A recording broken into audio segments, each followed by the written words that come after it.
Ako po ulit si Deo Durano.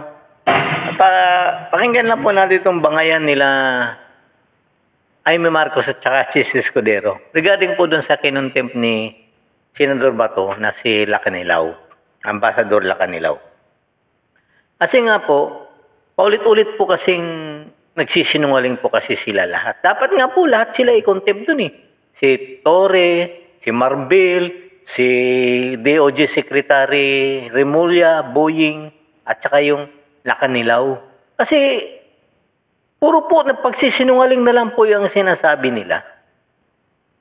Kasi isipin mo, sobra na po ang ginawa nila. Ang haba ng pasensya, paulit-ulit na tinatanong na paikot-ikot lang yung sagot nila. Babalik na naman doon sa surrender.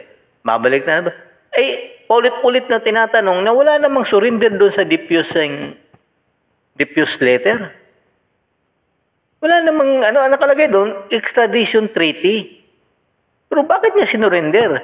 Dapat nung pagkakuha nila kay Pangulong Duterte, hindi nila doon sa korte at doon sa krami. Di ba po? Yun ang tamang procedure. Kasi yun nga yung sinorkat po kasi nila. Talagang nagmamadali sila. May timetable sila na talagang, kasi ang narinig ko nga doon kay Tori nung araw na yun, ng March 11, kung may aeroplano ka agad doon, ng hapon, alauna, ibibiyahe na eh.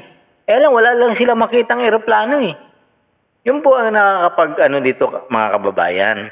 Kasi nga, kung napakinggan nyo po yung hearing kahapon, talaga pong paulit-ulit po na tinatanong nila Senador Bato at Amy Marcos, bakit hindi mo alam maghapon kang kasama na dinala sa korte, na hindi dinala sa korte yan? Kasi nga po, yung sulat po yun na nilagay niya na I do not know, yun po yung galing sa ICC. Tinatanong po doon kung dumaan ba sa local court ito. Ang sagot, I did not know. Pwede naman niya isagot no. Di ba? Kasi, bakit mo isasagot ang I did not know, maghapon ka nga nandun sa airport? Simula sa airport hanggang sa Villamor, hanggang sa pagsama ng eroplano, doon sa dahig, kasama ka. Yun po yung kaya po naiinis na po sila, si Bato, binigyan na siya ng warning, Mr. Ambassador Lacanilaw, last chance mo na ito. Talagang po, kaya nga napilitan pa rin, bumalik na naman doon sa tanong, at ang tagasalo nila, walang iba si Boying Remulla. Doon sila nagtatago lahat kay Boying Remulla. Pakinggan po natin yung balitaktakan nila, report lang po ito ng UNTV regarding doon sa sagutan nila ni Chis Escudero at saka ni Amy Marcos. Francis Escudero, si Senador Amy Marcos, na huwag gamitin ng Senado para sa sariling interes sa politika. Ito ang sagot ni SP Escudero kasunod ng naging pahayag ng presidential sister na dismayado siya sa ginawang pagpapalaya kay Ambassador Marcos Lacanilaw. Samantala, inisyuhan naman ng show cause order si Ambassador Lacanilaw kaugnay ng contempt order na inilabas sa kanya ng Senate Committee on Foreign Relations. Mula sa Pasay City, nagbabalik si Asher Cadapan Jr. live.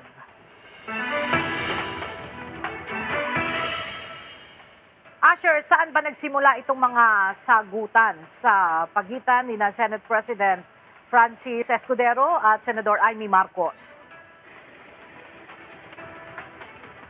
Pinatawan kasi ni Senador Amy Marcos ng contempt order si Ambassador Marcos Lacanilaw ng Office of the Special Envoy on Transnational Crime. Bukod dito ng pagsisinungaling ng ambahador umano sa gitna ng pagdinig ng Senado kaugnay ng pag-aresto at pagpapasuko ng pamahalaan kay dating Pangulong Rodrigo Duterte sa International Criminal Court o ICC. Sa Senate hearing, kinwestiyon ng Committee on Foreign Nationals ang partisipasyon ng Special Envoy matapos lumitaw ang pirma nito sa mga dokumento at resibo sa pag-transfer kay Duterte sa ICC.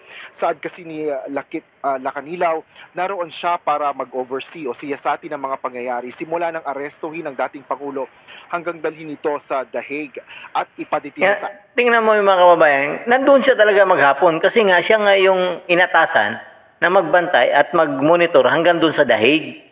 Tapos mayroon pong sulat doon na galing sa ICC na kailangan niyang fill-upan.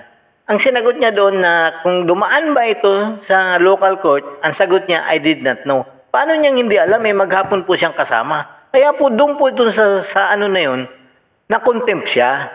Ito mga kababayan, talagang malawakan ang sabuatan nila. Paano hindi mo alam? Maghapon ka nga doon.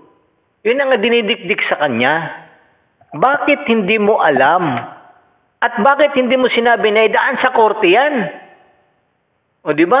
Kasi hindi niya ba nakababasa yung sulat na galing sa ICC? Ituloy po natin mga kababayan ang kanyang kahibangan ng kalbo na ako. Mas kalbo pa para sa akin ito eh. Kaya pala yung panot itong pakasinungaling. Tuloy natin mga kababayan. Detention facility si Duterte. Ngunit duda ang komite sa ilang impormasyon na sinagutan ng ambahador dahil hindi tugma ito sa aktwal na pangyayari.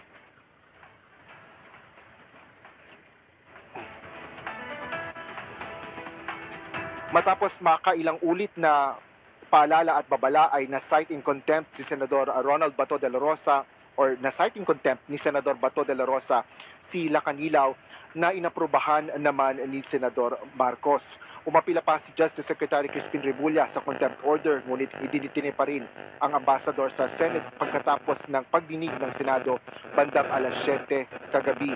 Makalipas ang nasa 2 oras, naglabas ng pahayag si Senador Marcos na pinalaya na si Lacanilaw dahil anya tumangging pirmahan si Senate President Francis Chis Escudero sa contempt order gaya anya ng ginawa nito sa sabina laban sa mga administration officials. Nagpahayag pa ang presidential sister ng pagkadismaya at tinawag na dangerous o mapanganib ang desisyong ito ng tagapangulo ng Senado. Paliwanag naman ni Senador Escudero ang mga saksi na inaakusahan ng Kongreso na nagbibigay ng maling testimonya ay nararapat bigyan ng mahigpit na due process na hindi anya na ibigay kay Lacanilaw bago ito iditine.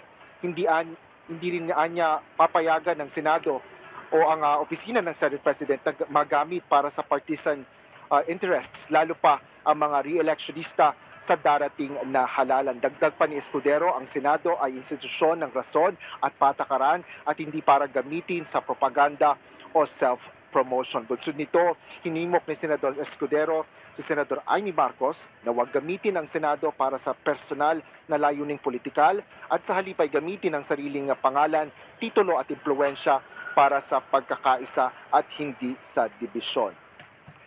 Yan ang pinapalabas ngayon ni Jesus Escudero na ginagamit daw sa politika ito. Palagi ko, siguro ginagamit ni Amy ito. Pero hayagan po ang pagsisinungaling dito mga kababayan. Hayagan po. Paikot-ikot lang po ang tanong. Bumabalik sila. Si General Torre, tinanong, bakit ka ba nagmamadali? Tapos, may interview siya na sinabi niya doon, bigyan lang nila ako ng eroplano. Biyahe na kagad niya sa dahig. Akong bahala. Anyabang. Ito yung mga taong na ito na talagang may talagang isang tao nag-utos nito. Hindi naman to pwedeng kumilos. Kaya nga nung tinanong, sino nag-utos sa'yo? Si Marbil. O pagdating kay Marbil, sino nag-utos sa'yo? Si HPC. O pagdating doon, hindi ako nag-utos niyan. O pagdating doon, sinabi niya, doon na sumagot si Boying. Na siyempre, wala namang ibang mataas kay Marbil, kundi si John Vic. Itong John Vic, may abang din ito. Kasi, pagkatapos na napadala ni Paulong Duterte doon sa daig, nasa Dubai pa nga lang, nagpa-interview na kagad ito kay Pinky Wig. Di ba? Kay Pinky Wave agad na sinasabi niya, tinanong siya, sino ba nagplano nito? 4 kami. Si Anyo, si Chodoro, ako at President.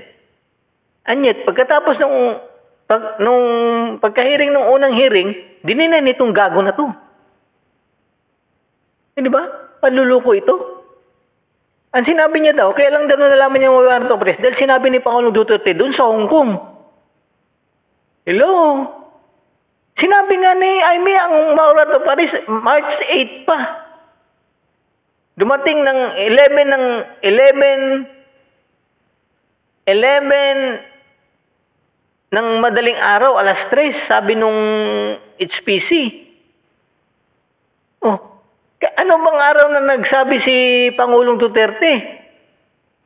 Samantala, 8 pa lang, nagpa-deploy na kayo ng mga pulis doon sa Davao Airport. Di ba? Yun ang inaano yung pagsisinungaling talaga. Garapalan, no? Kaya napilitan po talaga silang i-contempt. Ang problema lang nito kay Chis Escudero, si Kilay, wala na namang ginagamit to sa politika. Alam nating panahon ng eleksyon ngayon, hindi ginagamit yan. Gusto lang natin gusto marinig ng mga taong bayan kung sino talaga nag-order na arestuhin yan at idiretso, hindi idaan sa korte. Kasi paulit-ulit pong sinasabi ng expert sa batas at saka si Justice Asconia na hindi ka pwedeng magpa-deport nang hindi dumaan sa korte. Di ba po? Malinaw po yun sa batas natin. Pero bakit ito nilalabag ng mga ito?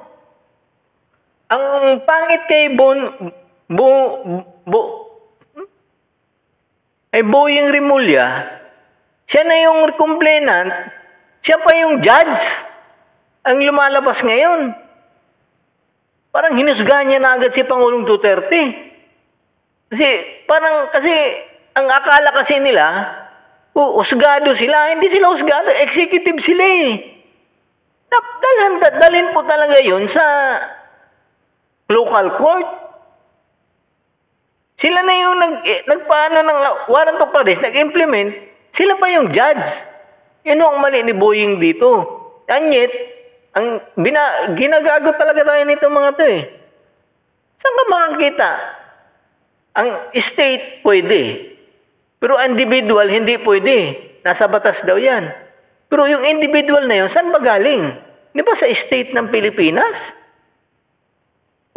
Palagay na po natin, sasamahan na ho natin si Boying Rimulya dun sa argumento niya. Na gano'n. Individual, hulihin. Pero nasa batas po. Kailangan po nating idaan siya sa local court. Ang tanong po dito, bakit nga po hindi dinaan sa local court? Malinaw naman po yung nasa batas natin eh. Ang dami nang nagsasabi niyan, mga justice pa, mga expert sa batas, na hindi ka pwedeng magpa-extradite nang hindi dumadaan sa korte. Kung hindi mo idaan sa korte, we cannot surrender the suspect. Yun po yung batas.